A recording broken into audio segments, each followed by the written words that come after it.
தமிழ்நாடு மற்றும் புதுச்சேரி முழுவதும் குழந்தைகளுக்கு போலியோ சொட்டு மருந்து வழங்கும் முகாம்கள் நேற்று நடைபெற்றன. இந்த நிலையில் காரைக்காலில் கோட்டுச்சேரி அரசு ஆரம்ப சுகாதார நிலையத்தில் நடைபெற்ற போலியோ சொட்டு மருந்து வழங்கும் முகாமில் சட்டமன்ற உறுப்பினர் சந்திர பிரியங்கா கலந்து கொண்டு முகாமில் குழந்தைகளுக்கு போலியோ சொட்டு மருந்து வழங்கினார்.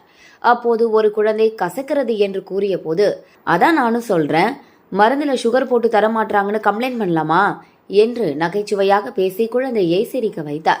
அதுதான் சொல்றேன், என்ன சுகர் கூட போட்டு தர மாட்டேங்கிறாங்க. கம்ப்ளைண்ட் பண்ணிடுமா? சுகர் போட்டு